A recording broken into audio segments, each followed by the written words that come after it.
Paul E. Newman. I use the "E" to distinguish from the one that made the name famous. Mm-hmm. My birthday was the 3rd day of January, the year of 1926. Today is my 89th birthday. Where were you born? I was born in a country near Grantsville, Maryland. Maryland? Yeah, that's the western part of Maryland. I know. And what school did you go? What school did you go? School, well, my high school was Somerset High School, Somerset? Somerset, Pennsylvania. Ah. When did you graduate? 1943. And what did you do after the high school graduation? Well, the summer after graduating, we had just recently moved into a town, and all the local jobs for teenagers and so forth, there just was not available. But it was a coal mine there, and I would go out a couple hours a day on the slate dump and pick coal out of the slate. Where? In Fairchance, Pennsylvania. Pennsylvania.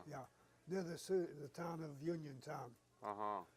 And we would, the fellow that had the truck, we'd get a truckload, so I'd get half. We'd sell the coal and split the difference. By September, I then was employed as a helper on a fellow that had a feed grinder on a truck that went around to the different farms to grind their grain into feed. And it was in that capacity I was working when I was drafted into the Army in 1944. So when did you enlist? I was drafted in 12 May 1944. 44? Yeah. And so where did you go to the basic military training? Fort McClellan, Alabama. Alabama. And what was your specialty? Heavy weapon, infantry heavy weapons. And from there I was assigned to a 81 millimeter mortar squad. 81 millimeter mortar. And when did you leave for Korea? I did not go to Korea. I went to Europe. Europe. We sailed to Boston in December of 1944 and landed at Marseille, France on the 15th of December 1944. Wow, so you were in the World War II? Yes. So tell me about did you engage in the combat or what happened to you? Right, we landed in March and December 15th, and by the 22nd we were on a train. I spent Christmas Eve 1944 on a French railroad car called 40 and 8 on the way to the Fordred Pond. We were in defensive positions along the Rhine River before the end of December. Our first engagement, actually with an armed enemy, was on 3 January 1945, my 19th birthday. What did you do? I was what's called a munition carrier, ammunition handler for the 81 millimeter squad. Where was it? A place called Wingen, France. Wingen, France? Wingen, W-I-N-G-E-N. So you were carrying the ammunition, mortar. We carried a prepared to pass to the gunners. And then when did you leave Europe? Europe, we were there on VE Day, and I did not leave until June of 1946 after serving occupation duty. So how did you like your duties in Europe?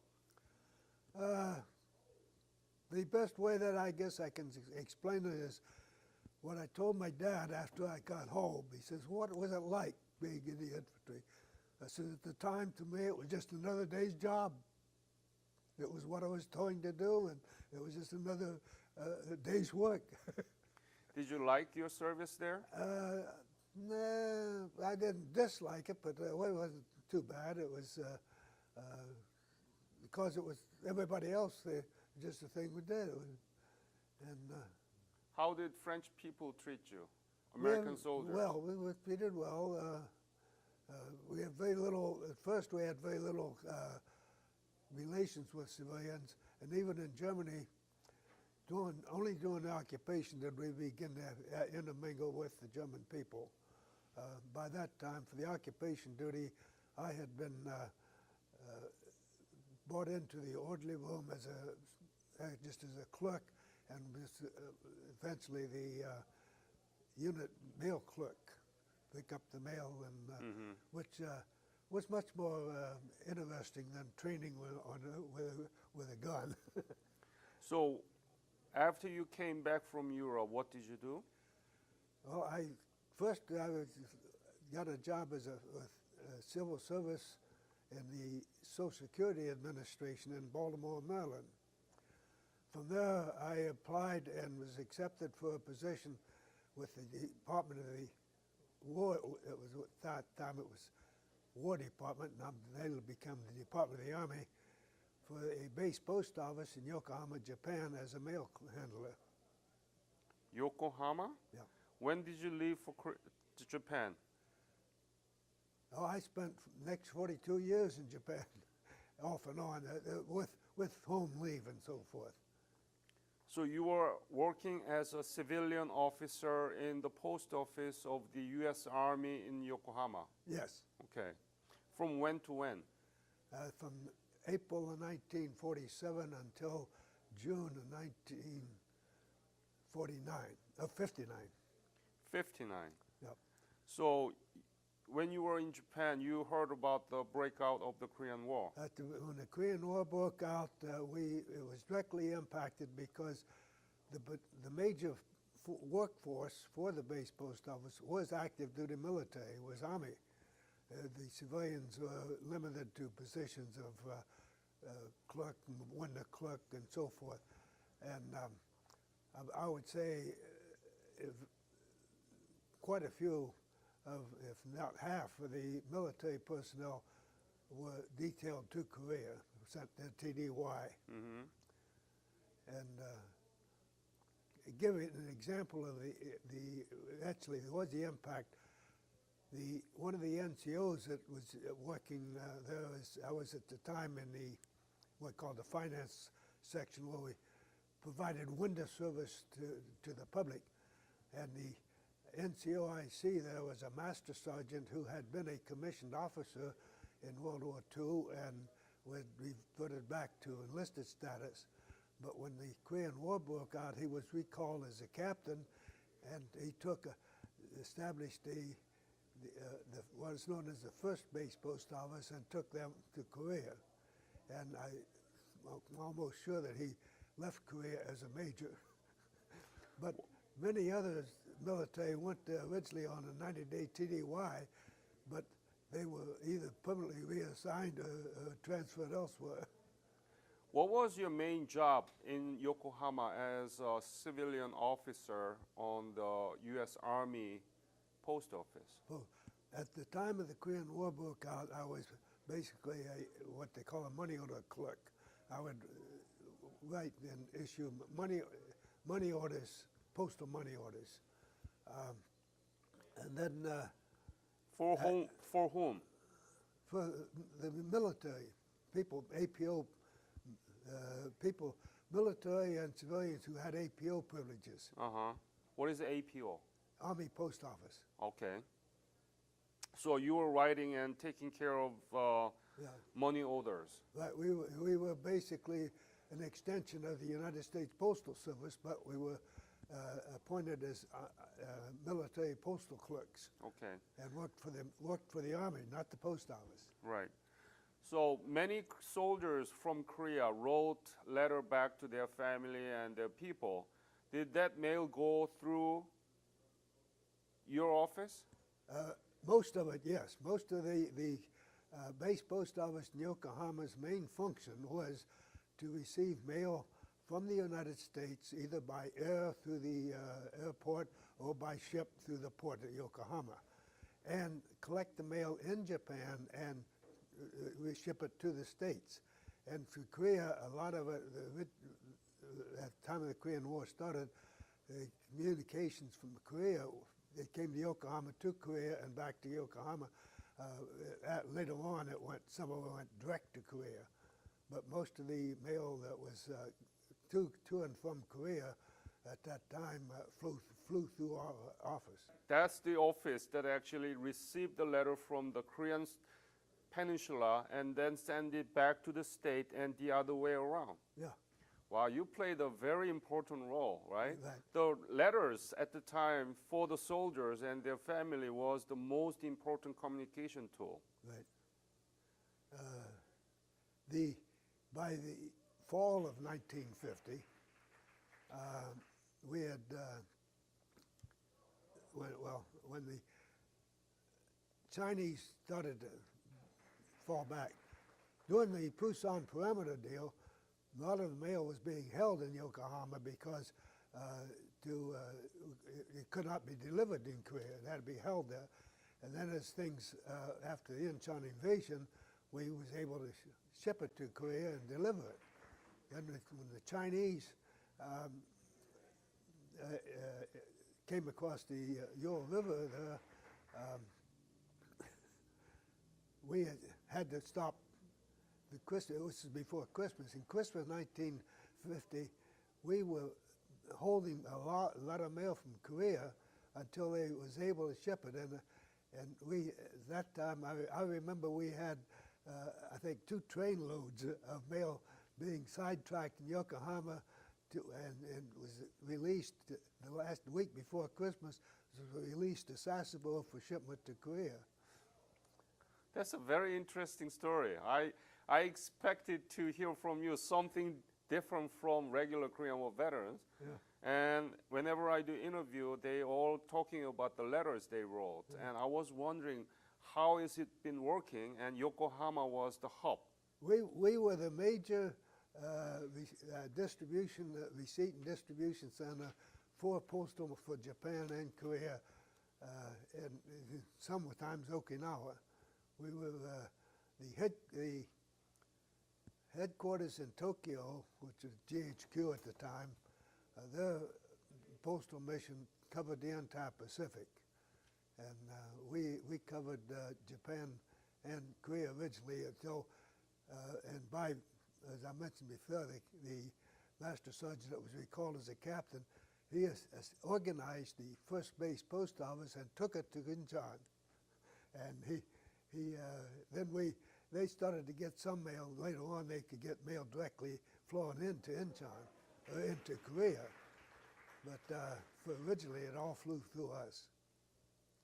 When was it that they were able to send letters to mail to the Incheon directly? When was it? Probably in 51 sometime. The exact dates, I was not up high enough in the order to know all the planning of this. I did move from a money order clerk because of everybody went to Korea. We started having more civilians from among the civilian population. The military wives that we in Yokohama were hired as extra clerks in the post office, and I moved into a position of where I not only was available to window service, I handled claims, inquiries, and helped to process the local mail that was for local distribution in Yokohama. And but this gave me I could observe the overall operation, but I was not responsible for it, and the exact dates I don't know. But I do know that we shipped a lot of had communication back and forth. That was the only pleasure and relief of receiving the letters from and to Korea and the States. So I'm so fortunate to have you for this interview. Any other story that you want to tell about involved with your duties on the Korean War? Well, I think the most significant was in September, October in 1950, things were beginning to gel a little bit, sort of bit on the Korean front. And the Officers' Wives Club at Tokyo and Yokohama decided that they wanted to do something for the troops in Korea. And we knew that they knew that the Korean soldiers would probably like to buy Christmas gifts or so forth. And with the Army Air Force Exchange Service, except they set up what they called a special unit, where they made mimeographed, reproduced the mimeographed catalogs, lists, and sent it to Korea. And for the soldiers to order stuff, they could order something and send a money order to the PX. The wives would go in and buy the items, have it packed, and mail it. And we had it wound up to where we had a separate unit, a branch unit established in the post exchange that handled only this mail that was being, the packages being, gifts being bought by the wives. It probably was not restricted to officers' wives either, but they were the leaders, and mailed. And from that is the upshot. This was done in Tokyo and Yokohama. As things settled down, Tokyo decided no, they couldn't. They do it one place only. So the single unit was located in Yokohama, and